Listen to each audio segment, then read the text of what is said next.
Muy buenas noches, Mwiriwe neza amados amigos y bakundwa hermanos inshuti na bene data presentes aquí en muri ngaha Santiago de Chile, muri Santiago aquí en ya esta Shiri área de Chile. muri Que Shiri. las bendiciones de Jesucristo, el Ese ángel del imigisha ya pacto, Yesu Kristo marayika w'isezerano yoba kuri mwebwe mwese ikaba no kuri jewe nanje, kandi atwemerere gutahura ijambo ryiwe no kumusenga, kumuha icyubahiro kuri uyu munsi w'iherezo, mu izina rihoraho ry'umwami Yesu Kristo. Amen kandi amen. Quiero leer en Ngomba gusoma muri Yohana Mutagatifu ikigabane cya 4 20 al 24, guhera ku murongo wa 20 kugeza ku wa 24, donde nos dice aquí cuando Jesús está aha hablando ni con la igihe mujer Yesu yari karavugana samaritana. n'umugore w'umusamariyakazi. Aquí, capítulo 4, Ngaha mu versos kigabane 19 cya al 4 umurongo 24 w'19 dice, kugeza ku wa 24 "Le dijo la haravuga mujer, hati, Señor, me uno parece mugore que aramubwira tú ati, eres mugenzi, profeta. ndabona ko uri umuntu Nuestros avugishwa padres n'Imana. adoraron en este monte, Ba sogokuruza y bacu vosotros basengera decís que kuri uyu en musozi, Jerusalén es el ariko lugar mweho mugira donde se ngo debe Yerusalemu adorar. niho hantu hakwiye Jesús le gusengerwa. dijo, Yesu "Mujer, aramubwira créeme, ati, que nyizera la hora nyina viene wanje, cuando ni en este igihe monte, kijya ni en kuza si Jerusalén kuri uyu musozi cyangwa i adoraréis Yerusalemu al Padre. muzosengera data. Vosotros adoráis Mwebwe lo que no sabéis. musenga icyo mutazi, Nosotros adoramos tweho lo que sabemos, dusenga icyo tuzi, porque la salvación kuko agakiza viene de los judíos. gaturuka mu Bayuda, Mas la hora viene ariko igihe y ahora kiza kandi cuando los kirashitse, verdaderos niho abasenga adoradores b'ukuri adorarán al bazosengera Padre data en espíritu mu y en mpwemu verdad. no mu kuri, Porque también el Padre kuko tales data adoradores arondera busca abamusenga que bameze le adoren. batyo. Dios es espíritu, Imana ni y mpwemu, los que le adoran kandi abayisenga en espíritu y en bakwiye verdad kuyisenga mu es mpwemu necesario que no mu le kuri. adoren. Que Dios bendiga Ese Imana yoha umugisha nuestras almas ubugingo con su bwacu palabra ibikikije mu ijambo ryayo, nos ayude kandi para ser ikadufasha verdaderos kugira ngo adoradores tube abasenga de Dios b'ukuri, en basenga Imana espíritu y en verdad. neza mu Nuestro mpwemu tema no mu para esta kuri. ocasión es Ikigwa cyacu cyo muri uyu Adoradores mwanya del ni Padre abasenga en espíritu data y en verdad. mu mpwemu no mu kuri. Pueden tomar asiento si tienen la Murashobora bondad. gufata ibyicaro byanyu. Este tema de la adoración Iki kigwa cy'ibijyanye no gusenga viene desde Imana el Génesis, gikomoka mu itanguriro, aún la palabra kuko Dios n'ijambo Imana significa objeto risigura de ngo adoración. ikintu gisengwa, Y cuando Dios creó kandi ángeles igihe Imana yarema abamarayika y le adoraron, nuko vino a ser Dios. bakayisenga, yaciye iba Imana, kuko yaciye iba ikintu gisengwa, isengwa n'ibyo yaremye. Encontramos que en el Génesis, Nuko rero turabona yuko mu itanguriro capítulo 4, mu kigabane cya 4 hubo dos personas habayeho abantu babiri fueron ante la presencia de bagiye Dios imbere para yo kugaragara adorarlo. kw'Imana kugira ngo bayisenge. Nuko rero nimurabe ibi bintu bibiri ni ingirakamaro cyane, Todo verdadero adorador kuko usenga w'ukuri adora wese a Dios. asenga Imana mu buryo bubereye bw'ukuri No nyabwo. basta la sinceridad, Kubikora bivuye ku mutima si cyo umuntu akwiye gukora una gusa, adoración hakenewe yuko kuba ugusenga a k'ukuri lo que Dios gushingiye requiere guhwanye para esa n'ibyo Imana adoración. isaba ko byokugwa muri uko kuyisenga. Luego de la caída del ser humano, Inyuma yo kugwa encontramos kw'ikiremwa muntu, Caín y Abel turabona yuko Kayini na Abeli fueron a adorar a Dios.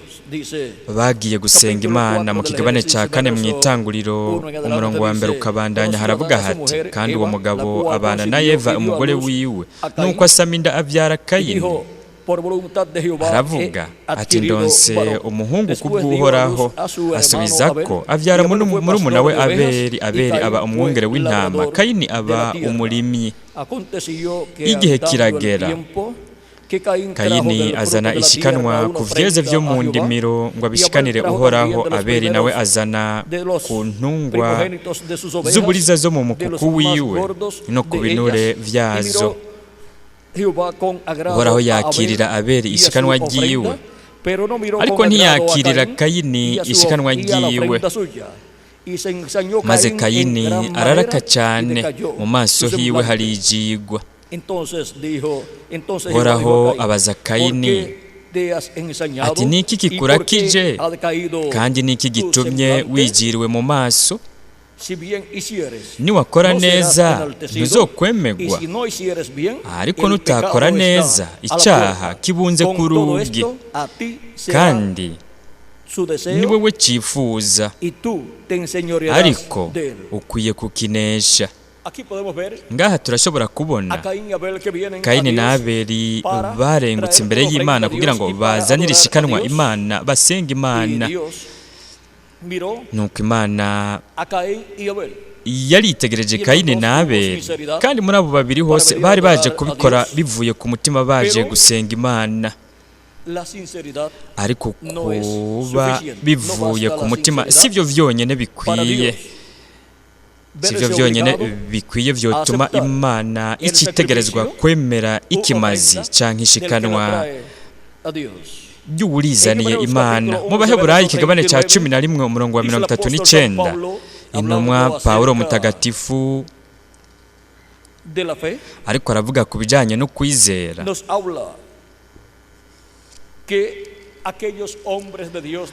atubwira yuko abantu b'Imana bo mu gihe cyarenganye bashingiwe intahe nziza kubwo kwizera. Nuko ivyanditswe biriko biravuga kuri Abeli.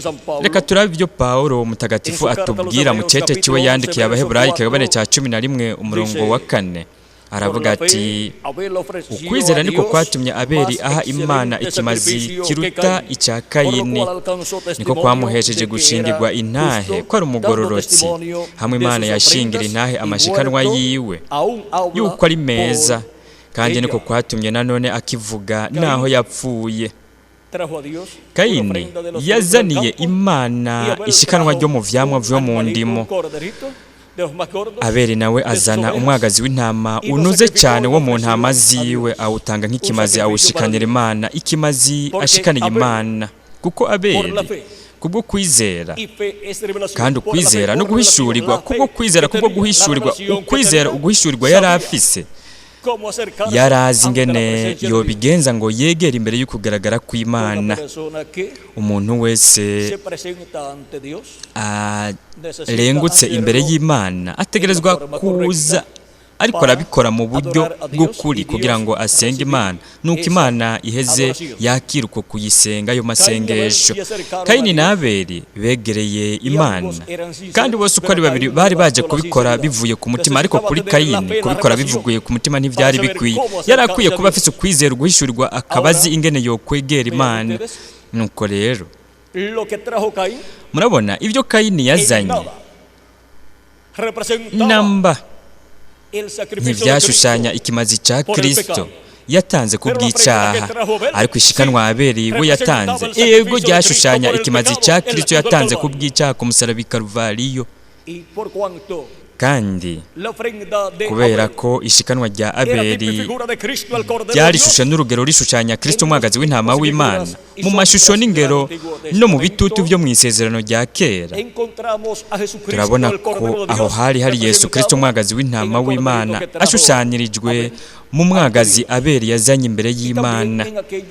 Kandi no muri iyo myagazi n'amasuguru yashikanirwe Imana mu ihanga ry'Abaheburayo bayitanze kubw'ivyaha, aricyo gituma icyaha cy'abantu bayishikanira Imana bagashikanira ibyo bimazi bafise ukwizera. Icyaha cy'abo bantu cyatwikirwa n'amaraso y'ibyo bikoko, naho icyo cyaha kitakugwaho, cyaratwikirwa gusa mu kurindira ko hazoshika ikimazi gitunganya umwagazi w'intama utunganye, umukundo wacu Mwami Yesu Kristo, aricyo kimazi kidatwikira icyaha, ariko icyo kimazi gikuraho icyaha. Amaraso ya Yesu Kristo atwoza icyaha cyose. Kandi Yohana Umubatiza igihe yereka abantu Yesu yaravuze ati, nguyu umwagazi w'intama w'Imana ukura icyaha cy'abari mu isi. Yohana yaraze amashusho n'ingero byo mu isezerano rya kera, ari byo vyashinga bashingira intahe Mesiya yari kuzoza nk'umwagazi w'intama w'Imana kugira ngo akure icyaha cy'abari mu isi. Nuko rero nimba mu mashusho n'ingero byo mu isezerano rya kera nimba ibyo byakora gutyo, kandi Imana ikaba yaremera ugusenga kw'abantu baza bazanye ibyo bimazi by'ibyo bikoko, aribyo byashushanya ikimazi cya Kristo cyari kuzotangirwa ku musaraba i Karuvariyo. Nimba amashusho n'ingero yarakora gutyo, kangahe hagaragaye ukuri kw'ikimazi cya Kristo ku musaraba i Karuvariyo. Ubu rero turabonye yuko abasenga bo mu isezerano rya kera bategerezwa kuza bazanye ishikanwa ry'ikimazi baje gutanga ku bw'icyaha, kuko Imana ntiyemera ko abanyabyaha bayisenga, kandi icyo nicyo gituma bikenewe yuko umunyabyaha aba afise ikimazi kugira ngo hamwe n'amaraso y'icyo kimazi ibyaha byiwe abikugweko. Ariko mu isezerano rya kera, kubera ko ibimazi by'ibikoko bitari bitunganye, icyaha cyaratwikirwa gusa mu kurindira ko hazoshika umwagazi w'intama utunganye. Ikimazi gitunganye cyari kuzokura icyaha cy'abari mu isi, kandi abo bose basenga bo mu isezerano rya kera bari barashikaniye Imana ivyo bimazi. Ibyaha byabo byari bitwikiriwe, ariko igihe Kristo yapfira ku musaraba i Karuvariyo, ibyaha by'abo bantu byari bitwikiriwe, baciye babikugwako. Nuko rero igihe Kristo yazuka, baciye bazukana na Kristo abera bo mu isezerano rya kera, nk'uko tubibwirwa mu butumwa bwiza bwanditswe na Mateyo Mutagatifu mu kigabane cya 27 umurongo wa 51 kugeza ku wa 53, ahavuga hati: igihuzu gikingiriye ahera cyane h'urusengero gitantamukamo kubiri uhereye hejuru ugashitsa hasi, isi iratigita, ibitandara birasaduka, imva ziruguruka, imivyimba myinshi y'abera bari basinziriye irazurwa, bava mu mva amaze kuzuka. Ni ukuvuga inyuma y'ukuzuka kwa Yesu Kristo, bashika mu gisagara cyera, babonekera benshi. Ngaha turahafise ikimazi cya Kristo, ikimazi gitunganye, ikimazi cy'umwagazi w'intama w'Imana gikura ibyaha by'abari mu isi. Kandi nk'uko mu isezerano rya kera byasabwa yuko umuntu aba afise ikimazi kimukura ku icyaha kugira ngo yegere Imana no kugira ngo asenge Imana, gutyo ugusenga kwemegwe n'Imana, ugusenga k'uwo muntu yabashikaniye icyo kimazi Imana. Nuko rero ubu turabona yuko ivyo bimazi by'ibikoko byamaze gukugwaho. Turabona yuko hagati mu ihanga ry'Abaheburayo ubu batagifise ingoro iyo basengeramwo Imana niyo bashikaniramwo Imana ivyo bimazi kugira ngo bibakure kw'icyaha, nk'ikimazi cya Pasika n'ikimazi cy'isuguru batanga ku munsi w'icumi w'ukwezi kw'indwi kwa buri mwaka. Ikimazi cy'impongano cy'isuguru cyatangwa kugira ngo ihanga ry'Abaheburayo banwane n'Imana. Ni kubera iki batagifise ivyo bimazi, batagifise n'iyo ngoro? Kuko ubu haramaze kuba ukuva mu isezerano rya kera twinjira mu isezerano risha, kandi mu isezerano rya kera ivyari bihari zari ingero, yari amashusho n'ingero vy'ivyo Imana yari kuzoba yemera mu isezerano risha. Ukuri nuko mu isezerano risha, isezerano risha niko kuri kw'ivyashushanyirijwe mu isezerano rya kera. Ico nico gituma kugeza ubu Imana itagisaba kandi nticemera ibimazi by'ibikoko bitangwa ku bw'icyaha, kuko ubu haramaze gutangwa ikimazi gitunganye, ikimazi cy'umwagazi w'intama w'Imana Yesu Kristo umucunguzi wacu. Kandi icyo kimazi ntigitwikira icyaha gusa, ahubwo kizimanganya icyaha. Nuko rero icyo kimazi kimaze gukura icyaha ku muntu, umuntu aba atsindanishirijwe imbere y'Imana. Kandi bisigura iki kuba umuntu atsindanishirijwe imbere y'Imana? Ibyo bisigura ko umuntu aba asigaye ameze nk'utigeze acumurana mba mu buzima bwiwe. Nuko rero umuntu araza agashobora kwegera Imana, kuko amaraso ya Yesu Kristo yaratwogeje icyaha cyose. Kandi turenguka imbere y'Imana kugira ngo tuyisenge tuzanye ikimazi cy'umwagazi w'intama w'Imana, aricyo kimazi twebwe twaturiye ko ibyaha byacu. kandi en su vida cristiana. hamwe umuntu kanaka mu buzima bwiwe bwa gikristo bishyitse agakora ikosa kanaka cyangwa icyaha, araturira Yesu Kristo amakosa yiwe n'ibyaha byiwe, kandi amaraso ya Yesu Kristo aramwoza icyaha cyose, kuko amaraso ya Yesu Kristo atwoza icyaha cyose.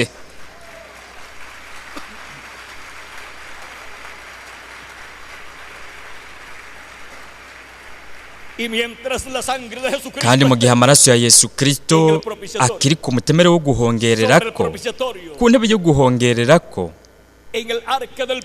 ku isanduku y'isezerano, ku mutemere wo guhongererako mu ngoro yo mu ijuru ku ntebe y'Imana, aho haracyariho impuhwe, imbabazi ku bana b'abahungu n'abakobwa b'Imana. Amaraso ya Kristo ari ku mutemere wo guhongererako, ni ukuvuga ku cyicaro cyangwa ku ntebe y'imbabazi yo mu ijuru. Aho niho Kristo yaduze, ahajyana amaraso yiwe bwite, araheza ayashyira mu ngoro y'Imana yo mu ijuru, ayashyira ku mutemere wo guhongererako ku ntebe yo kuvugirako abantu, mu kibanza cyo kuvugiramo abantu hariya mu ijuru. Yayashyize ku ntebe y'Imana mu ijuru, kuko Yesu Kristo ni umuherezi mukuru wo mu ngoro yo mu ijuru. Kandi umwe rudende yari gushobora kwinjira mu kibanza cyera cyane cy'ingoro yo mu ijuru kugira ngo avugire abo bose bafise amazina yabo yanditswe mu ijuru mu gitabo cy'ubugingo cy'umwagazi w'intama uhereye isi itararemwa. Ntiyari uwundi uretse gusa umwami Yesu Kristo, ari we Melikisedeki uwiyeretse Aburahamu akamuha umutsima na vino. Uyo ni Melikisedeki, umutware, akaba ari umwami w'i Salemu, umuherezi w'Imana isumba byose, we n'umuherezi wo mu ngoro yo mu ijuru. Kandi icyo nicyo gituma igihe Yesu Kristo yapfira ngaha ku isi, we ntiyahitanye amaraso yiwe ngo ayajyane mu ngoro yo ku isi yari iri Yerusalemu, kuko we si umuherezi wo mu rutonde rwa Aroni. Umuherezi mukuru wo mu rutonde rwa Aroni niwe yajyana amaraso mu kibanza cyahera cyane, akayamijagira akoresheje urutoki rwiwe inshuro ndwi ku ntebe yo guhongererako. Ariko ubu Yesu Kristo ni umuherezi mukuru wo mu rutonde, atari urutonde rwa Aroni, ahubwo ni umuherezi mukuru wo mu rutonde rwa Melikisedeki. Ubwo nibwo rutonde rw'ubuherezi rwo mu ijuru. Urutonde rwo ku isi rwari urutonde rwa Aroni rwakomoka mu muryango wa Lewi, urutonde rw'ubuherezi rw'Abalewi. Muri urwo rutonde Aroni yabaye umuherezi mukuru warwo, kandi umuherezi wese yategerezwa kuva mu ruvyaro rwa Aroni, kandi ubuherezi bwari ubwa Aroni n'abava mu nda yiwe. Ariko ubu umuherezi mukuru wo mu rundi rutonde, wo mu rutonde rwo mu ijuru, urutonde rwo mu ngoro yo mu ijuru, uwo yajyanye amaraso yiwe mu ijuru, mu ngoro yo mu ijuru, ayashyira ku mutemere wo guhongererako mu ngoro yo mu ijuru, aho abaherezi bo mu rutonde rwa Aroni badashobora gukorera igikorwa. Nuko rero mwebwe murabona iri banga ry'ingoro yo mu ijuru n'urutonde rw'ubuherezi rwo mu ngoro yo mu ijuru. Kugira ngo dushobore gutahura uru rutonde rwo mu ijuru, dutegerezwa kubanza gutahura urutonde rw'ubuherezi rw'Abalewi cyangwa urutonde rwa Aroni, kuko mu rutonde rwa Aroni cyangwa mu rutonde rw'Abalewi, urwo rutonde rw'ubuherezi, muri urwo rutonde hishushanyirije urutonde rw'ubuherezi rwo mu ijuru rwa Melikisedeki, urutonde rw'Abalewi cyangwa urutonde rwa Aroni. Ubwo rwari urutonde rumara igihe gito ruhera, kuko ubwo rwari urutonde ruhwanye n'ikiringo kinini cy'ibyagezwe. Kandi kugeza ubu Abaheburayo ntibagifise ingoro, kandi ikiringo cy'ibyagezwe cyaramaze kurangira. Icyo nicyo gituma Kristo yavuze no ku bijyanye n'ingoro yari kuzobomogwa, kandi yaranavuze ahagaze imbere y'iyo ngoro ati, hano hari uwuruta uru rusengero. Aho yari ko arivuga wenyine, kuko yari ingoro muntu y'Imana. Iyi ngoro muntu irahambaye cyane kuruta ingoro y'impome zine zubatswe n'amabuye. nuko rero ubu abana bose b'abahungu n'abakobwa b'Imana nabo ni ingoro z'Imana nk'ibiremwa abantu, ni ingoro Imana ibamwo muri mpwemu yera imbere mu muntu, mu ntebe y'ubugingo bwiwe, aho niho Imana iba. Kandi nk'uko Mose yamijagira amaraso y'impongano ku ntebe yo guhongererako no ku bindi bintu byari biri ngaha, akayamijagira no ku ngoro, uko niko n'umuherezi mukuru wo mu rutonde rwa Melikisedeki yamijagiye amaraso yiwe ku bugingo bwacu no ku mubiri, ku buzima bwacu bwose, kugira ngo atwoze icyaha cyose, kugira ngo akore impongano muri umwe wese wo muri twebwe. Nuko rero turiko turabona ingene Imana yagenye ko bayisenga, yo yagenye ko abasenga b'ukuri basenga Data mu mpwemu no mu kuri. Kandi ku bw'ivyo uwusenga wo mu isezerano rishya ategerezwa kuba afise ikimazi kimukura ku icyaha, aricyo kimazi cya Kristo, akaba yarogeje ibyaha vyiwe mu maraso ya Kristo, akaba yarakiriye mpwemu wiwe yera, nuko gutyo akaba yaravutse ubugira kabiri. Ni nk'uko Kristo yabwiye Nikodemu igihe Nikodemu yaja iwe akamubwira ati, twebwe turazi yuko ata muntu n'umwe yoshobora gukora ibimenyetso n'ibi bintu ukora, shiti Imana iri kumwe nawe. Yesu Kristo ubwo nyene acamubwira ku kuvuka ubugira kabiri, aramubwira ati, nukuri ndakubwire, utavutse ubugira kabiri ntashobora kubona ubwami bw'Imana. No kuvuga yamubwiye ati, ntashobora gutahura ivy'ubwo bwami. Reka tubisome ngaha nk'uko Yesu abivuga mu kigabane cya 3 muri Yohana mutagatifu umurongo wa 3, haravuga hati, Yesu aramwishura ati, nukuri ndakubwire, iyo umuntu atavyawe ubwa kabiri ntashobora kubona ubwami bw'Imana. Nikodemu aramubaza ati, umuntu ashobora ate kuvyagwa ashaje? Mbega yoshobora gusubira mu nda ya nyina akavuka? Yesu aramwishura ati, nukuri ndakubwire, iyo umuntu atavyawe n'amazi na mpwemu ntashobora kwinjira mu bwami bw'Imana. Ikivyawe n'umubiri naco n'umubiri, ikivyawe na mpwemu naco ni mpwemu. Ntutangazwe nuko nkubwiye ntimurakwiye kuvyagwa ubwa kabiri. Nuko rero murabona ingene bikenewe ko haba kuvuka ubugira kabiri, kuko biciye mu kuvuka ubugira kabiri aho umuntu aca yinjira akaba uwugize inzu y'Imana, akaba uwo mu ishengero ry'Umwami Yesu Kristo, abavukiye imbere mu ishengero ry'Umwami Yesu Kristo. Uko niko bigenda kugira ngo umuntu abe uwo mu ishengero ry'Umwami Yesu Kristo, kandi ishengero ry'Umwami Yesu Kristo ni inzu y'Imana, ni umuryango w'Imana, ni ingoro yo mu buryo bw'impwemu y'Imana. Iyo niyo ngoro nshasha yo Yesu Kristo ariko arubaka, kandi ariko ayubaka ayikoresheje ibiremwa abantu. Ico nico gituma Pawulo mutagatifu atubwira mu cete ciwe yandikiye Abanyefeso, ariko aratubwira ibijanye n'iyo ngoro nshasha iriko irubakwa na Yesu Kristo. Avuga kukurikira mu kigabane cya 2 umurongo w'19 ukabandanya ati, nuko ntimukira abashitsi na kavantara, ariko musangiye ubwoko n'abera, muri abo mu ngoro y'Imana, kuko mwubatswe ku mabuye y'itanguriro, ariyo ntumwa n'abavugishwa n'Imana, Kristo Yesu ari we buye rigumya imfuruka. Muri we ingoro yose yubatswe neza irakura ngo ibe urusengero rwera mu Mwami wacu. Muri we namwe murubakanwa kugira ngo muheshwe na mpwemu kuba ingoro Imana ibamwo. Ngaha turashobora kubona ukubakwa kw'iyi ngoro nshasha kugeza ubu si ingoro yubatswe n'amabuye n'ibiti nk'uko yari yubatswe ya ngoro ya Salomo n'izindi ngoro arizo zabaye ugusubirwamo kw'ingoro ya Salomo, kandi nta nubwo iriko irubakwa nk'uko Mose yubatse ihema, ahubwo ubu Kristo ariko arahitana amabuye mazima aribo biremwa abantu, nk'uko tubibwirwa na Petero, nk'uko Kristo ari buye rizima, ibuye abubatsi bagaye.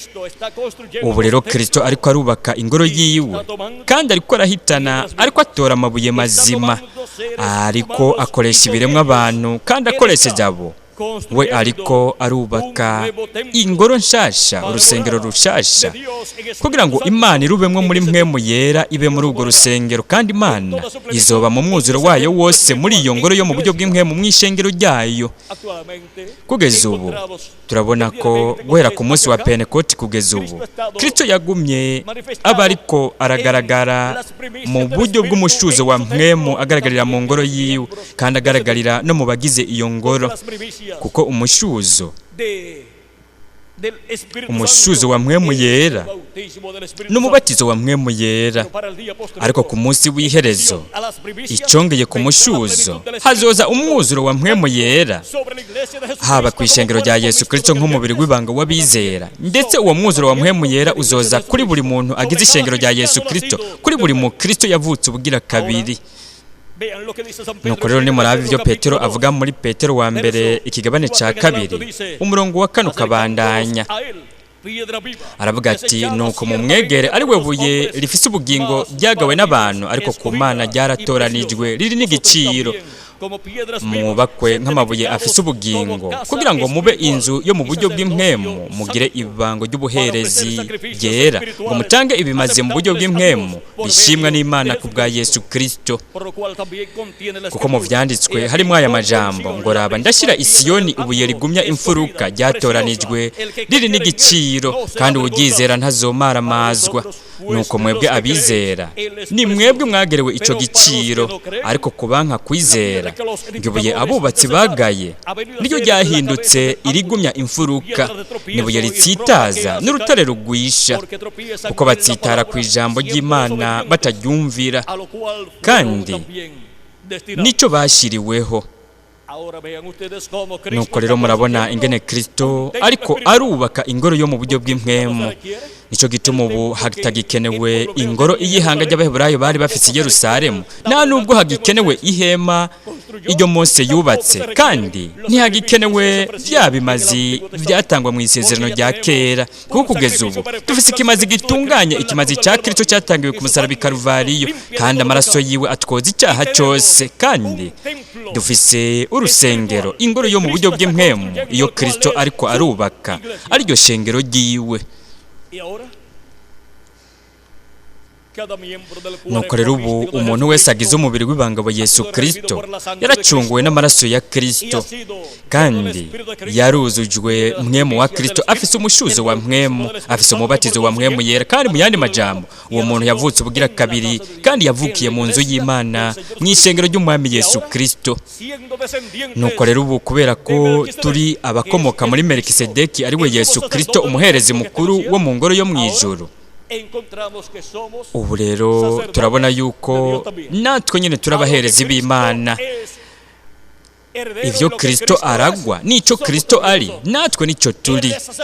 We n'umuherezi wo mu ngoro yo mu ijuru, wo mu rutonde rwa Melikisedeki. Ubu naho natwe kandi turabaherezi ba Kristo, turabaherezi ba Melikisedeki, turabaherezi b'umuherezi mukuru wo mu ngoro yo mu ijuru. Ico nico gituma Petero avuga ati, mugire ibango ry'ubuherezi ryera, ngo mutange ibimazi mu buryo bw'impwemu bishimwa n'Imana ku bwa Yesu Kristo. Kubera iki? Kuko dufise ikimazi gitunganye, ikimazi cya Kristo n'amaraso yiwe asizwe mu buzima bwacu. Nuko rero ubu turabaherezi kugira ngo dushikanire Imana ibimazi byo mu buryo bw'impwemu, kandi dushikanire Imana amasengesho. Dushikana Imana amasengesho. Mbega mwabonye uburyo bw'ukuri bw'ingene Imana isengwa mu buryo butunganye? Umuntu ategereza kubanza kuba afise ubwa mbere ikimazi kimukura kw'icaha, arico kimazi cya Kristo yatangiye ku musaraba i Karuvariyo, kugira ngo gutyo tube twejejwe n'amaraso yiwe, tube twuzuye mpwemu wiwe. Nuko umuntu avuka ubugira kabiri, gutyo avukire mu nzu y'Imana, gutyo umuntu abe agizwe umuherezi w'Imana. Nuko rero ubu naho nimurabe ibyo tubwirwa mu byahishuriwe Yohana ikigabane cya 2, ibyo tubwirwa ku bijanye n'ibyo Kristo yadukoreye. Ikigabane cya 2 umurongo 5 kabandanya haravuga hati, no kuri Yesu Kristo icabona cyo kwizigirwa. Imfura y'abari barapfuye ubuganza abami bo mu isi, umwe dukunda yatubohoje ibyaha byacu amaraso yiwe, akaduhindura ubwami no kuba abaherezi b'Imana yiwe niyo se. Icyubahiro n'inganji bibe ivyiwe ibihe bitazoshira. Amen. No mu byahishuriwe Yohana ikigabane cya 5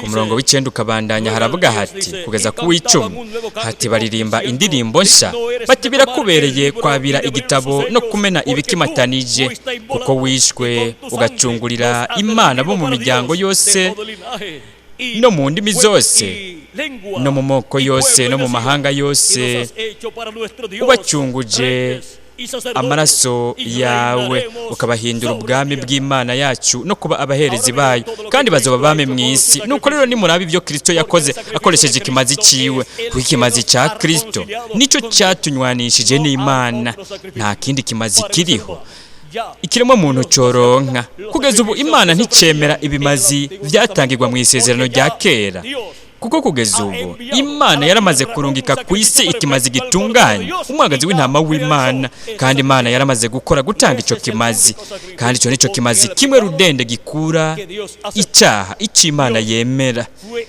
Imana niyo yironkeye ico kimazi, niyo yironkeye uwo mwagazi w'intama utunganye, kandi nimba ubu dufise ikimazi gitunganye, ikindi kimazi icyo ari cyo cyose ntigitunganye. Ubu hari ikimazi kimwe rudende gitunganye, kandi ico ni kimazi cya Yesu Kristo. Icyo nicyo gituma kugeza ubu Imana itacemera ikindi kimazi atari ikimazi cya Kristo cyatangiwe ku musaraba Karuvariyo. Mu byahishuriwe Yohana ikigabane cya 20 umurongo wa 4 kugeza ku wa 6 haravuga hati mbona intebe z'ubwami, mbona abicara kuri zo bahabwa ubucamanza, kandi mbona ubugingo bw'abaciwe amazosi babahora gushingira intahe Yesu n'ijambo ry'Imana, nibo batasenze cya gikoko cyangwa igishushanyo cyacu, kandi ntibemeye gushigwa ikimenyetso cyacu mu ruhanga cyangwa mu kiganza. Baba bazima bafatanya na Kristo kuganza imyaka 1000. Abapfuye bandi ntibaba bazima iyo myaka 1000 itarashira. Uko niko kuzuka kwa mbere. Uri mu mugabane wo kuzuka kwa mbere arahiriwe kandi n'uwera. Urupfu rwa kabiri ntirugira ububasha kubameze batyo, ariko bazoba abaherezi b'Imana na Kristo, kandi bazofatanya nawe kuganza iyo myaka 1000. Bazoba abaherezi bande? Abaherezi ba Kristo, kandi tuzoganzanya nawe mu myaka 1000. Iyo ni nganji y'imyaka 1000, kandi turabaherezi mu nganji y'imyaka 1000. Urutonde rw'ubuherezi ruzoba rugwande, ruzoba rugumuherezi mukuru Melikisedeki, ruzoba ari n'ugwabo bose bacunguwe n'amaraso ya Yesu Kristo, kandi umuherezi mukuru Melikisedeki n'umukundo wacu mwami Yesu Kristo. We niwe ariko aravugira abantu mu ijuru, kandi kugeza ubu amaze nk'imyaka 2000 nk'uko umuherezi mukuru ku munsi w'icumi w'ukwezi kw'indwi yinjira ajyanye amaraso y'impongano, amaraso y'isuguru, akayajyana mu kibanza cyahera cyane, akayamijagira mu kibanza cyahera cyane ku ntebe yo guhongerera ko yari ku isanduku y'isezerano. Kandi igikorwa umuherezi mukuru yakora muri iyo minsi, aho yinjira inshuro kanaka mu kibanza cyahera cyane, yabikora rimwe mu mwaka. No kuvuga umunsi umwe mu mwaka niho yinjira mu kibanza cyahera cyane, ariko kuri uwo munsi yarinjira agasohoka inshuro kanaka mu kibanza cyahera cyane, ariko arakora ibikorwa byo kunywanisha ihanga ry'Abaheburayo n'Imana, kandi gutyo ihanga ry'Abaheburayo bakaba bababariwe ibyaha byose, gutyo bagatangura umwaka mushasha buzuyemwo imigisha y'Imana. Nico gituma uwo munsi ku ihanga ry'Abaheburayo wari umunsi ngirakamaro cyane, kandi umuherezi mukuru ntiyashobora kunanirwa gukora ivyo bikorwa bihwanye n'uyo munsi. Ni nk'uko Yesu Kristo nawe atari gushobora kunanirwa mu bikorwa vyiwe nk'uvugira abantu mu ijuru mu kibanza cyahera cyane, ariko aratuvugira akoresheje amaraso yiwe, avugira abo bose bafise amazina yabo yanditswe mu gitabo cy'ubugingo cy'umwagazi w'intama, aribo bantu bo muri Isirayeli yo mu ijuru. kuko hariho Isirayeli yo ku isi ariryo hanga ry'Abaheburayo, kandi hari na Isirayeli yo mu ijuru ariryo shengero ry'Umwami Yesu Kristo. Nuko rero ubu kuri Isirayeli yo mu ijuru turafise ingoro yo mu ijuru, aho umuherezi mukuru Yesu Kristo Melikisedeki yagumye ariko aratuvugira muri iyi myaka 2000, kandi kugeza n'ubu aracyari ko arakora ukutuvugira kugeza hinjiye uwanyuma mu batoranijwe n'Imana, kugeza hinjiye uwanyuma afise izina ryiwe ryanditswe mu gitabo cy'umwagazi w'intama uhereye isi itararemwa. Pawulo mutagatifu ariko aravuga kuri iri banga ariryo rinyegejwe mu mugambi w'Imana, ariko aravuga no ku ihanga ry'Abaheburayo, avuga no ku ruhumyi rwabaye ku ihanga ry'Abaheburayo ku mukuza kwa mbere kwa Kristo mu Baroma ikigabane cya 11 umurongo wa 25 kabandanya. Aravuga ati, bene data, si ngombwa ko mutamenya iri banga mwoye kwiyita abanyabwenge. Ni iry'uko habaye gukomantaza imitima y'Abisirayeli, ariko si bose gushitsa aho igitigiri gikwiye cy'abanyamahanga kizokwinjirira mu ishengero, no kuvuga hamaze kwinjira kugeza ku wanyuma mu banyamahanga, kugeza ku wanyuma w'umwana w'umuhungu cyangwa w'umukobwa w'Imana afite izina ryiwe ryanditswe mu gitabo cy'ubugingo cy'umwagazi w'intama uhereye isi itararemwa, kugeza yakiriye Kristo nk'umucunguzi wiwe, akinjira mu mubiri w'ibanga wa Kristo, akoza ibyaha byo mu maraso ya Kristo, akakira mpwemu wiwe yera. Nuko nihamara kwinjira kugeza ku wanyuma mu batoranijwe, hazoba huzuye hakwiye umubiri w'ibanga wa Kristo, hazoba hakwiye igitigiri cy'abagize ishengero rya Yesu Kristo, hazoba hamaze kwinjira abanyamahanga bose mu mwuzuro. Nuko hazoca habiki abapfuye bizeye Kristo bazoca bazukira mu mibiri horaho, natwe abakiriho turi bazima tuzoca duhindurwa. Hama hazoca habiki, reka turabe bizoca biba ku ihanga ry'Abaheburayo nihamara kwinjira ku wanyuma mu batoranijwe bo mu ishengero rya Yesu Kristo. Aravuga ati, nibyaba bityo Abisirayeli bose bazokizwa nk'uko handitswe, Misiyoni hazova umurokozi azokura muri Yakobo ukutubaha Imana, kandi niryo sezerano nsezeranye nabo, aho nzobakurira kw'ivyaha ku by'ubutumwa bwiza n'abansi ku bwanyu, ariko ku by'ugutoranya kw'Imana n'abakundwa ku bwa basekuruza, ku ingabire z'Imana no guhamagara kwayo itavyicuza. Ngaha turashobora kubona ingene umugambi w'Imana ifise ku ishengero ryayo uriko urakogwa muri iyi myaka 2000 ya nyuma imaze kurengana, kandi kugeza n'ubu Imana iracyari kwirakorera hagati mu ishengero ryayo, kandi nihuzura igitigiri cy'abagize umubiri w'ibanga wa Yesu Kristo, abapfuye bizeye Kristo bazoca bazukira mu mibiri horaho, natwe bakiriho turi bazima tuzohindurwa. Nuko hanyuma hazoca huguruka urugi irembo ku ihanga ry'Abaheburayo. Icyo nico gituma naho muri iyi myaka 2000 abavuga butumwa benshi bagerageje guhindukiza ihanga ry'Abaheburayo ngo bizere Kristo, nkuko nabigishwa ba Yesu Kristo babigerageje hamwe n'intumwa Pawulo, ariko ntibabishobore. Imana ikorana n'ihanga ry'Abaheburayo nk'igihugu, kandi bo bagumye bahumishijwe muri iyi myaka yose, muri iyi myaka 2000 imaze guhera, kandi icyo nico gituma bo bagumye bari munsi y'ibihano vy'Imana. Kubera iki? Murabona, ntibagifise ingoro guhera mu mwaka wa 70. Umugenerale w'Umuroma Tito yarabomoye ingoro. Ntibagifise ikimazi c'ivyaha, ntibagifise ikimazi c'isuguru kugira ngo ihanga ry'Abaheburayo banywane n'Imana buri mwaka. Kandi kubera iyo mvo igihano c'Imana cyagumye kiriko kiragwa ku ihanga ry'Abaheburayo. Mbere Imana nticemera ikindi kimazi gitangwa ku bw'icyaha kugira ngo ikiremwa muntu kinywane n'Imana, mu gihe atari kimazi cy'umwagazi w'intama w'Imana, ikimazi cya Yesu Kristo umucunguzi wacu. Kugeza ubu Imana guhera igihe yatangira ikimazi cya Kristo kabandanya, Imana nticemera ibimazi ihanga ry'Abaheburayo batangira hariya mu ngoro. Nuko rero umuntu adafise ikimazi cya Kristo ngo abe yarogeje ibyaha byo mu maraso ya Kristo, abe yarakiriye mpwemu wiwe, uwo ari mu gihano c'Imana. Ariko igihano c'Imana ico nico gituma ihanga ry'Abaheburayo habuze gato ngo bazimanganywe ku mubumbe w'isi, kubera ko igihano c'Imana cyagumye kiriko kiragwa ku ihanga ry'Abaheburayo, kandi kubera ko banavuze bati amaraso yiwe aradukora twebwe n'abana bacu. Amaraso ya Kristo yagumye ariko arahumira amaboko y'ihanga ry'Abaheburayo, kandi igihano c'Imana cyagumye kiriko kiragwa ku ihanga ry'Abaheburayo kuko ingero y'icyaha n'urupfu, kandi ico nico gituma urupfu rwagumye rubakurikirana muri iyi myaka 2000 rubasanga mu bihugu byose iyo bari bagumye bariko barahamwa biyicwa, ariko bo ntibazi igituma ivyo vyagumye biriko birababako. Ariko kugeza ubu twamaze kubona yuko vyatumwe nuko bo batagifise ikimazi batanga ku bw'icyaha, kandi ikimazi kimwe rudende gikura icyaha ic'Imana yemera ni ikimazi cy'umukundo wacu Mwami Yesu Kristo, kandi bico kimazi ntibagifise kuko ntibamwakiriye. Ico nico gituma igihano c'Imana cyagumye kiriko kiragwa ku ihanga ry'Abaheburayo, ariko twebwe turabakunda kandi twifuza ko Imana yobagirira impuhwe ikabagirira imbabazi, kandi izo Imana izogirira imbabazi ihanga ry'Abaheburayo nihamara kwinjira uwanyuma mu batoranijwe mu banyamahanga. Nuko hanyuma Imana izokihindukirira ihanga ry'Abaheburayo, izobahumura amaso, nuko rero bo bazobona, bazotahura, kandi bazoheza bahindukirire Kristo, bahindukirire ku Mana. Kuko hanyuma haravuga ati nivyaba bityo Abisirayeli bose bazokizwa, nk'uko handitswe ngo i Siyoni hazova umurokozi azokura muri Yakobo ukutubaha Imana, kandi n'iryo sezerano nsezeranye nabo aho nzobakurira kw'ivyaha. Kristo azobakura kw'ivyaha, Imana izobakura kw'ivyaha.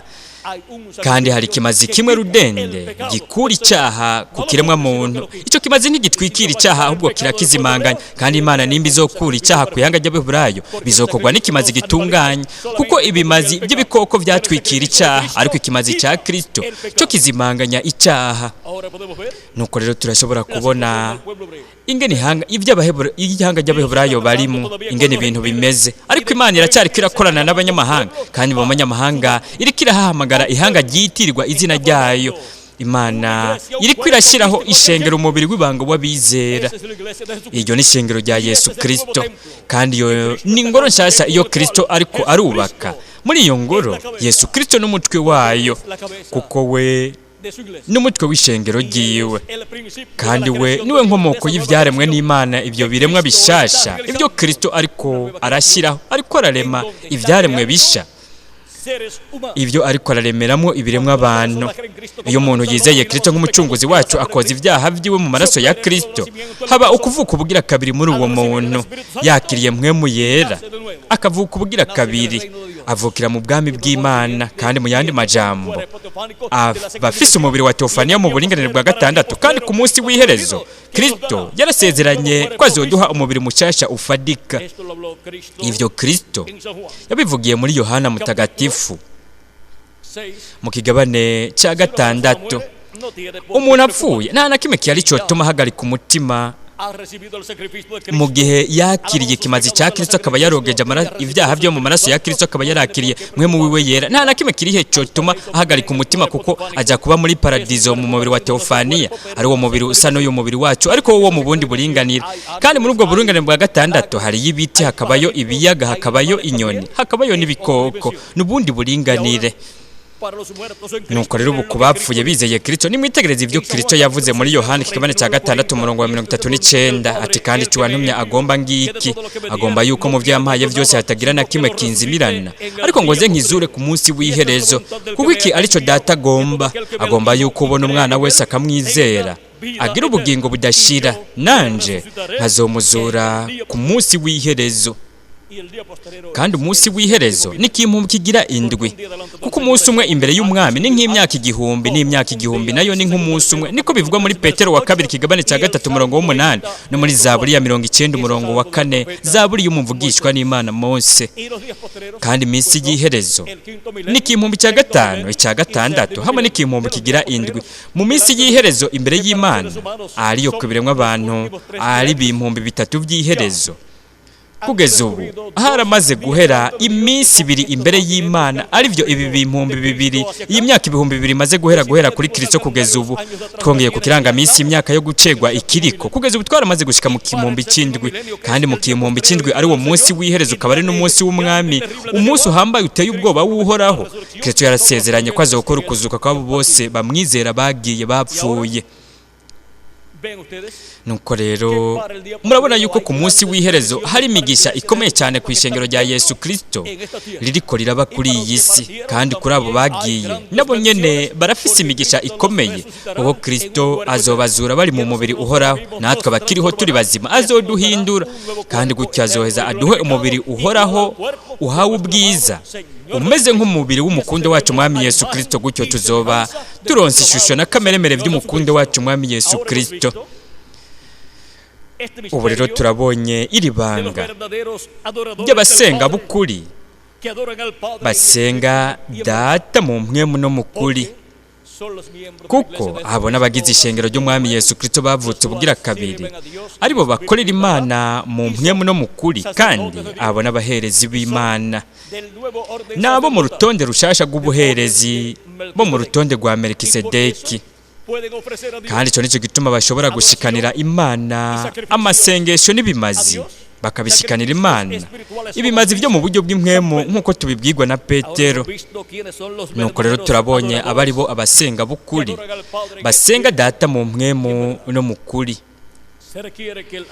Bikenewe yuko umuntu asenga aba afise ikimazi kimukura ku icyaha, aricyo kimazi hamwe n'amaraso yacu gikura icyaha ku muntu. Bitameze gutyo Imana ntiyemera ugusenga k'umuntu. Icyo nicyo gituma ugusenga Kayini yashikaniye Imana, ishikanwa Kayini yashikaniye Imana ntigemewe n'Imana, kuko ibyo Kayini yazanye ntibyashushanya namba Kristo n'ikimazi ciwe yari kuzotangira ku musaraba i Karuvariyo, kuko ivyamwa ntibikuraho icyaha, ariko hakoreshejwe ikimazi cya Yesu Kristo cy'umwagazi w'intama w'Imana icyaha cyarakuweho.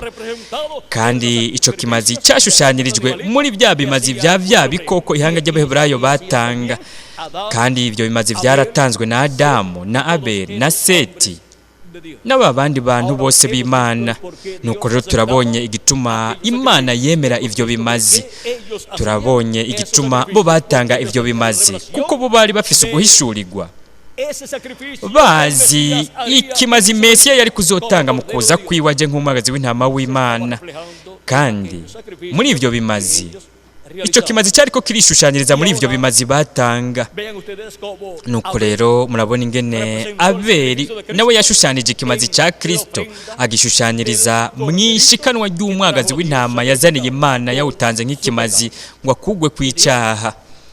Kandi Imana yaravye neza ishikanwa rya Abeli, kuko iryo shikanwa ryashushanya Yesu Kristo n'ikimazi ciwe yatangiye ku musaraba i Karuvariyo kugira ngo akure icyaha cy'abari mu isi. Nuko rero turashobora kubona ko bikenewe ko umuntu aba afise uguhishurirwa, azi ingene yosenga Imana mu kuri. Ubwa mbere Imana ikabanza kudukura ko icyaha cyacu, tumaze kuba dufise ikimazi cy'umwagazi w'intama w'Imana, umukundo wacu mwami Yesu Kristo. Nuko rero ibyo Yesu yabwiye wa mugore w'umusamariyakazi ati igihe kigiye kuza kandi kirashitse, abasenga b'ukuri bazosengera data mu mpwemu no mu kuri. Ati ntibizokorerwa haba kuri uyu musozi cyangwa ati kuri wa musozi wa hariya wari ku ingoro y'i Yerusalemu, ati bizokorwa mu mpwemu no mu kuri. Nuko rero ubu ishengero rya Yesu Kristo rigizwe n'abacunguwe n'amaraso ya Kristo, bogejwe n'amaraso ya Yesu Kristo, bavutse ubugira kabiri biciye muri mpwemu yera. Abo nibo basenga data mu mpwemu no mu kuri. Ni ihigwe kandi n'umugisha ukomeye cyane kuba umuntu ari uwusenga data mu mpwemu no mu kuri, kuko ibyo bisigura yuko umuntu yacunguwe n'amaraso ya Kristo. Amaraso ya Yesu Kristo yaratwogeje icyaha cyose, kandi yaratwujuje mpwemu wiwe, kandi yarakoze muri twebwe ukuvuka ubugira kabiri. Nuko rero mushaka kumenya abazogenda mu kuzamurwa cyangwa mu kwimugwa bakajyana na Kristo mu birori by'ubukwe bw'umwagazi w'intama, nabo bose basenga data mu kuri, basenga data mu mpwemu no mu kuri. Abo bose bazojana na Kristo mu birori by'ubukwe bw'umwagazi w'intama, kuko abo bose nimba bazaba bari bazima ngaha ku isi, bazohindurwa baronka umubiri mushasha, bagira ishusho na kameremere by'umwami wacu Yesu Kristo.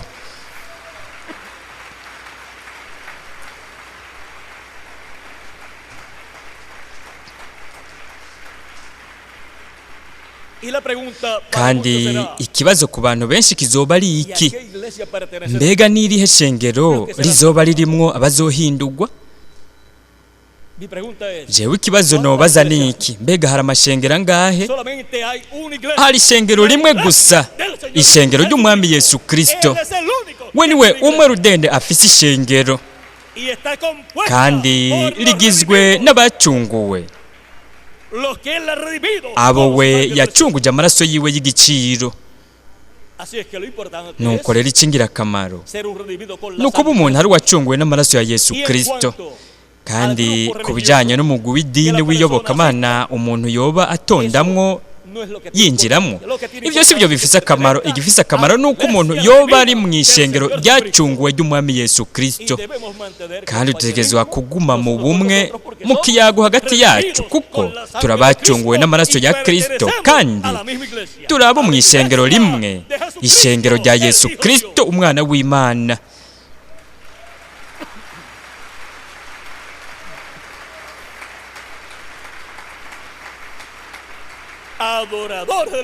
Abasenga Data mu mpwemu no mu kuri.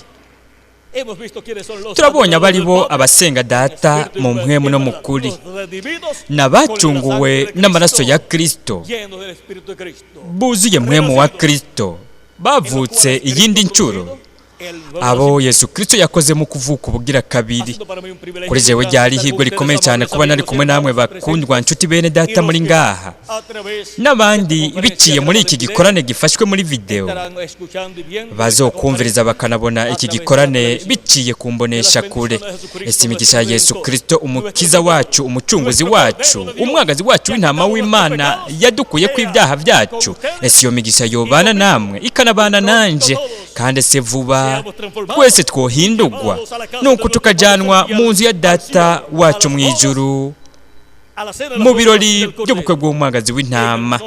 Ndabisabye mu izina rihoraho ry'umwami Yesu Kristo, amen kandi amen.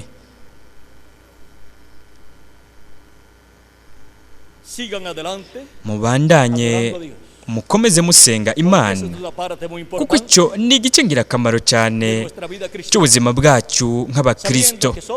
Tuzi yuko turi abaherezi kugira ngo dushikanire Imana amasengesho n'ibimazi byo mu buryo bw'impwemu, biciye kuri Yesu Kristo umuherezi mukuru wo mu ngoro yo mu ijuru, kandi biciye muri Yesu Kristo amashikanwa yacu n'ibimazi byacu byo mu buryo bw'impwemu birashika imbere y'ukugaragara kw'Imana. Imana ibahe umugisha, Imana ibarinde bazigame. Reka dusigarane bundi bushasha na Reverend Miguel Bermudez Marine kugira ngo abandanye asozere iki gice cyacu cyo muri iri joro. Mwese mugire ijoro ryiza.